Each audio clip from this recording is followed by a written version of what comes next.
Hello, welcome to the session. This is Devendra Velikandla from SharePointJourney.com.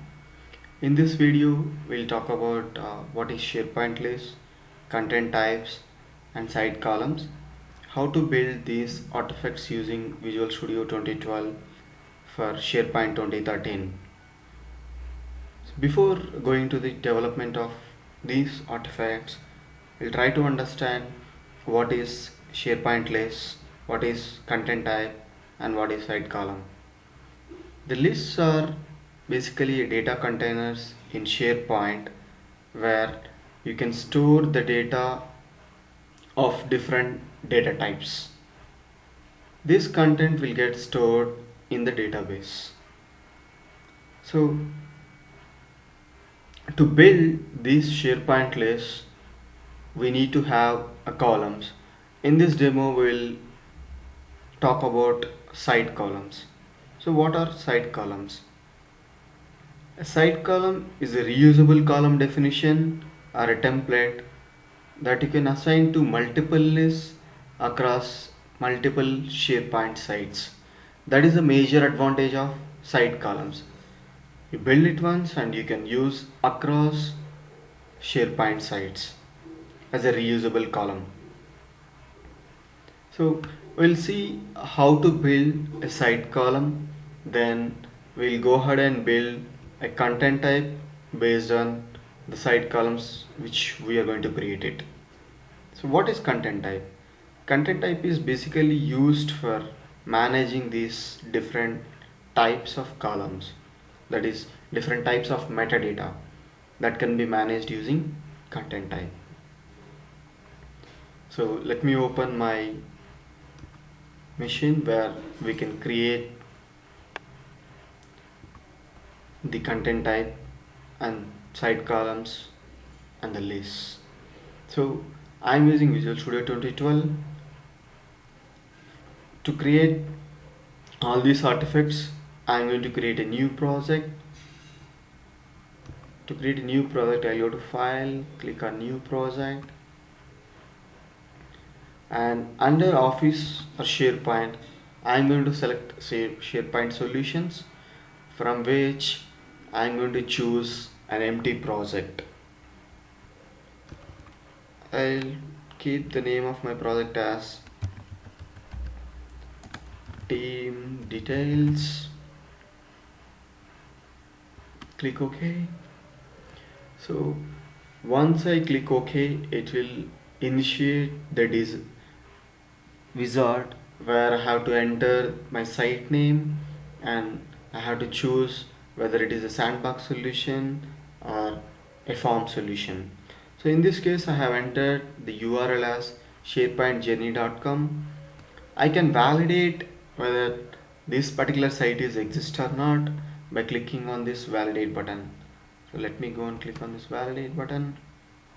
So it may take a while for a moment to just check and confirm us whether the site is exist or not. See, now it has pop up saying that the connection is successful. We were successfully connected to the SharePoint site, sharepointjourney.com. Click OK, and in this case I'm going to use as a form solution. So I'll deploy this project as a form solution, so I'm choosing the second option. I'll click on finish. So once I click on finish, it will create a project for me. So go to Solution Explorer. You can see that the project has been created as a team details, which is an empty project. So I don't have any features or any other components in this particular project type. The first step in our example is we have to create site columns. To create a site column, I'm going to right click on the project name team details. I'll click on add. I'll go and click on new item. I can see various items which I can choose. So here in this case I want to choose site column. If I come down, I have a site column option. I'll make this column name as team name. This is my first column. Click on add. Once I click on add, the side column has been added to the project, and one file has been created, which is element.xml file, and one feature also has been added. Now to change the feature name, I'll click F2. I'll say team details. The feature name has been changed. If I want to change the description, this is team details feature. I'll use the description also the same thing. So this feature contains only so far the team name. So let me go and open the element.xml file, where I can see the various properties of my side column. The side column will consist of an ID, which will consist of a name, which is internal name, and the other one is the display name. So internal name is basically, if you are aware of the camel queries, so whenever you try to get the data, you are going to use the internal name. And the type of this column is text, and which is not required, I am saying here. This is the group where I can group the set of columns into one particular group. And the major important thing which need to be considered is, while developing the side columns, the name, that is the internal name and the display name, should be different. So to make that one as different, I am making my internal name is team underscore name and display name is team name. Click save. Now I'm going to add one more side column, which is task name. Click on add. So I have created one more column. I am changing the internal name for this task name as well. Click save.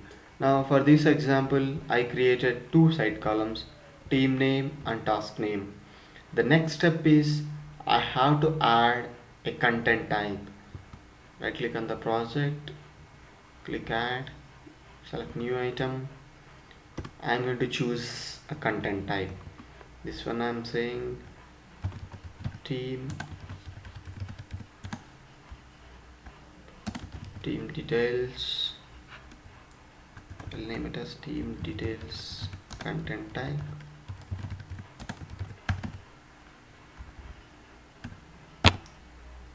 Click on add. Now the team details content type is going to add it to this particular project, and it will also initiate a wizard where I can choose a parent content type which will be inherited child content type. So I'll click on finish. This is the new feature which is available in Visual Studio 2012, that is Visual Studio Designer, where I can simply add columns to my content type by just selecting them. I don't need to write any single line of code. So let me go and click on this display name. You can see here there are list of columns which are available, like percentage complete, active, actual work, address. Even I can filter these things by typing like active. So there is a filter option also once I type those relevant details. Now these are the columns which are coming from the site which we entered while creating the empty project, as well as it will also consist of the columns which we have created in this project. We created couple of columns. One is team name, other one is task name. So let me add the team name column. So if I type team, so it has given my team name, and now I'm going to add the task name. Now I have added two columns which are required for this content type. And there is one more section apart from columns for the content type, is content type, where I can enter the description and the common properties which are required for this. So in this case I am leaving the other options as it is. And if I open the elements.xml for this content type, you can see that these columns has been added with field refer. So if you see the side column, it mentioned as field. If you use those side columns in the content type, the tag which you have to use is field ref, and the IDs will be the same for team name, and if you compare the task name, so it will be also the same for task name column. But these two IDs are different between team name and the task name. Okay, and you can observe that the internal name is different from a display name. Well, everything went cool. Now we created content type. The next step is we have to create a list. We'll go ahead and click add new item, a list. I'll name the list as team details. Click add, and it will also initiate a wizard where I can choose the template which is required for my list, or I can go with the blank template. These are all the list of templates which are available. So I'm going to use the default one. Click on finish. Here, even in Autobox also, whenever you create a list, it will create one column which is title by default. But in this case, I don't want to use title. I'm deleting it. Even from this designer, I can go ahead and add which are all the list of columns which are available. But in this case, I want to use the content type which I have built just now. So I'll go and click on the content types, and it will show the list of default content types which are available. I'm going to delete all these things by selecting all the three, delete all. For this list, I'm going to use the content type which I have created. My content type name is this one, team details content type. So I'll delete it again, team details content type. So this is the content type which I'm going to use it. Once I have added, if I click OK, all the columns which I have created for this content type will be added to the team details list. See, so here you can see that the columns, both team name and task name, has been added to the team details list, and I can make both of them as required equal to true. And there are a couple more sections in the list. We have views where I can change the row limit of a view, and what are the default columns which I can show. So on the all item section, I'm going to show only the team name and task name. And the next one is list section where I can enter the description and the title. If I want to show it in quick launch, I can show, otherwise leave it. So now so far we have created the side columns, and by using that we have created the content type. Based on that, we have created a SharePoint list. So this is having only one feature. I can go and see all the items which you have added are showing here. I can see the team name, task name, team details instance, and list definition. So now I'm going to deploy this project so that my list will be available on side columns and the content types. So before deploying it, I'll build it. To see what is happening in the output, I'll go to view section, click on output. The build is succeed. Now I will deploy the solution. I can see that it started building. It successfully created package. It has run pre-deployment command. Nothing is there. It is recycling the app pool. It is adding the solution. While activating the feature, it is giving me the error. So let me quickly check what is the error. You can see that we have already a field which is of team name found. So if you have a side column which is already exists, then if you try to deploy it, that particular side column will not get deployed. So what I'll do is I'll go to my site, I'll go to site settings, and under web designer galleries I have a site column section. Let me search for team name. So I have a team name here. For the time being I'll go ahead and delete it. I'm deleting that.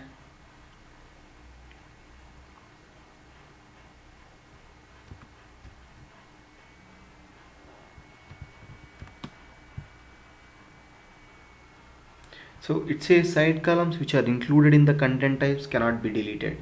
So let me go ahead and first delete the content type, site content types.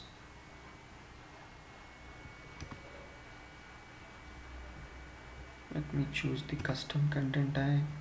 This is my content type where it is using those two. This, delete this site content type.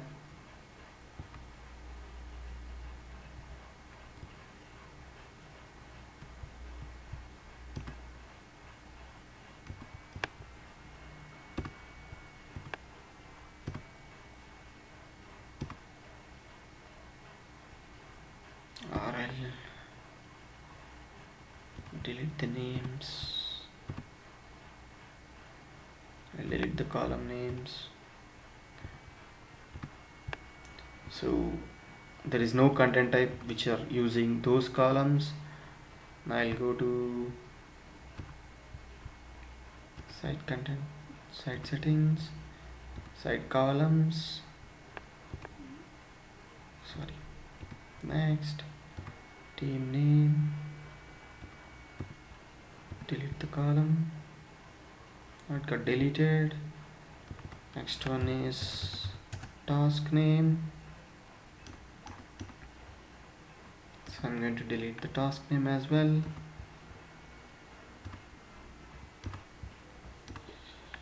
So I deleted both columns. Let me try to deploy it again.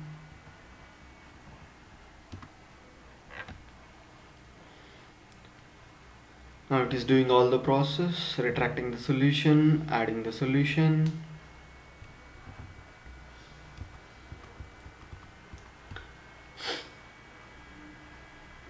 Now after adding the solution, it is deployed and activated and everything is successful. So now I can check.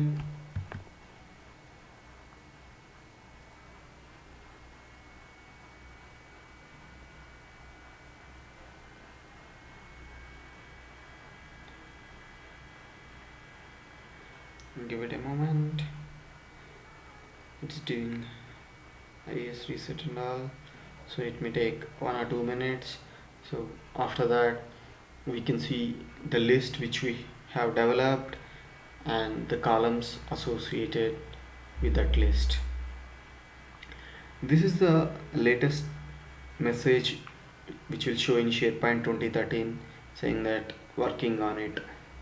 So which is a very much user friendly message to the users.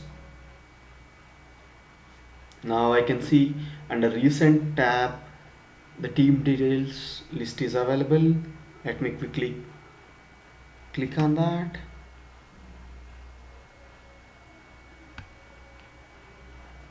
So I can see that the team name and task name are appearing in all items. So I can go ahead and click on new item where I can add it, the title, the team name and the task name. So let me cancel it. Let me show you the content type, site called content types. Go here, it is under custom.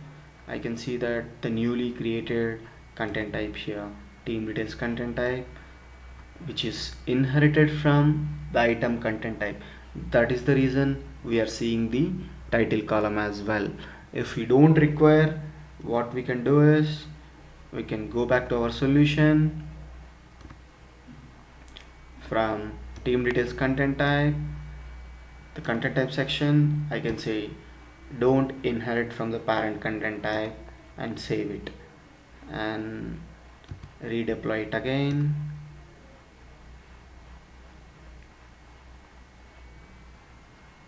Now once it says deployment conflict, the URL or the name of list instance conflict, because the list instance is already there, so I'm saying resolve automatically.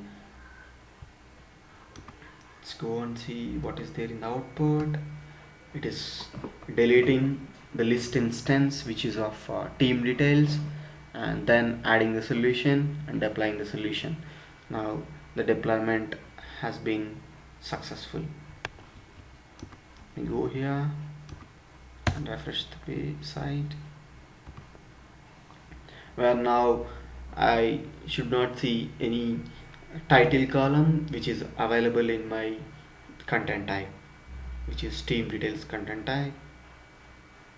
Give it a moment. So the basic understanding here is, if you want to inherit few columns which you don't want to create the same thing in child content types, you can inherit from those content types. Let's say for example start date and end date, where you want to use it from all the different content types, you can make those one. For example, I'm saying those things in parent content type and inherit it. So you can see now